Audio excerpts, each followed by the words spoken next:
তারেক রহমানের সিলেট সফর নিয়ে সবশেষ পরিস্থিতি জানাতে যুক্ত হচ্ছেন সহকর্মী খালেদ আহমেদ। খালেদ, যদিও আগামীকালকে শুরু হচ্ছে সিলেট সফর, তারপরও আজকে কি কি প্রস্তুতি দেখতে পাচ্ছেন, জানাবেন বিস্তারিতভাবে। সুরভি, আজ সন্ধ্যায় অর্থাৎ রাত 8টা 15 মিনিটে ঢাকা থেকে বিমানযোগে সিলেট আসবেন তারেক রহমান, এমনটি আমাদেরকে নিশ্চিত করেছেন সিলেট জেলা বিএনপির সভাপতি আব্দুল কাইয়ুম চৌধুরী।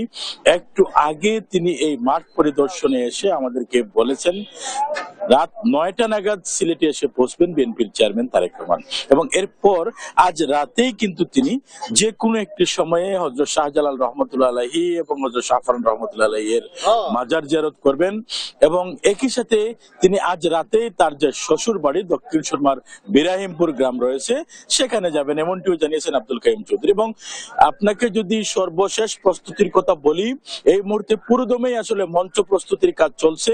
একটু আগে এখানে সিলেট মেট্রোপলিটন পুলিশের কমিশনার আব্দুল কুদ্দুস চৌধুরী পিপিএম তিনি এসে পরিদর্শন করে গেছেন, এবং এখন আমরা দেখছি বিপুল সংখ্যক আইন শৃঙ্খলা বাহিনীর সদস্যরা এই সভাস্থল অর্থাৎ যেখানে সিলেট সরকারি আলিয়া মাদ্রাসা মাঠ, যেখানে বিএনপির প্রথম নির্বাচনী জনসভা অনুষ্ঠিত হবে, এই মাঠকে ঘিরে আইন শৃঙ্খলা বাহিনীর সদস্যরা কিন্তু নিরাপত্তার দায়িত্বে রয়েছেন, এবং বিপুল সংখ্যক নেতাকর্মীও কিন্তু ইতিমধ্যে চলে এসেছেন, তারা এইসব কার্যক্রম তদারকি করছেন।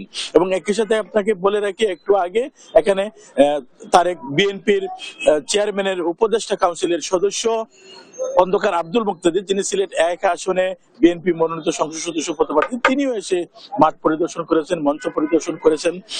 তারা জানিয়েছেন তাদের সব ধরনের প্রস্তুতি ইতিমধ্যে সম্পন্ন, এবং সিলেট সরকারি আলিয়া মাদ্রাসা মাঠে আগামীকালকে অন্তত 3 লক্ষাধিক নেতাকর্মী সহ সাধারণ মানুষের উপস্থিতি ঘটবে।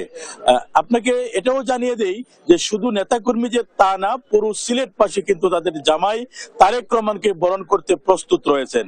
তো সিলেটে তারেক রহমানের আগমনকে ঘিরে বিএনপির প্রস্তুতি নিয়ে এই ছিল আমার কাছে সর্বশেষ।